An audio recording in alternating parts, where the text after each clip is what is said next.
जेबे वर्षा आसे आषाढ़ और श्रावण मास आसीगले वर्षा ऋतु हुए। आकाशरे कला हांडिया मेघ देखी झरका पाखरे ठिया होई थाए प्रीति। किछि समय परे आकाशरु टप टप होई बुंदा बुंदा वर्षा पानी पड़े।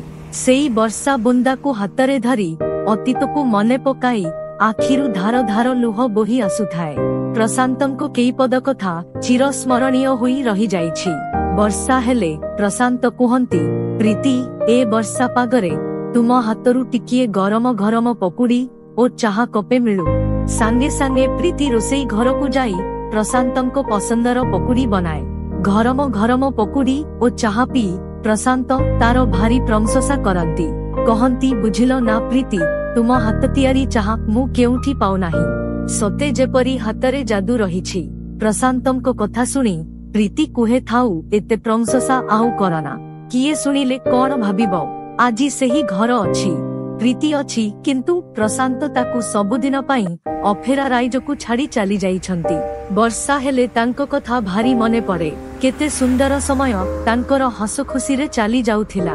वर्षा समय रे गड़घड़ी मारिले प्रीति को भारी डर लागे।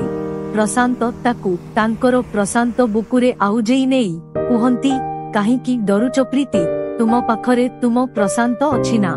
सेते बेले प्रीति प्रश्न करिथिला, वर्षा बेले गड़घड़ी मारिले तुमे कोन सबु बेले मो पाखरे रहिथिबो, केते बेले जदी बाहर को जाइथिबो गड़घड़ी मारिबो, मो सेते बेले कोन करिबी छानिया होई हार्त आटाक होई जिवो। प्रशांत कहिथिले, प्रीति मु तुमको एते भल पाउछि, तुमे मोते केबे हेले छाडी जाई पारिबो नाही। मरिबो तो मोरी कोड़रे मुंड रखी मरिबो। मु तुमको शंखा सिंदूर पिंधाई स्वर्गद्र को नहीं जीवी।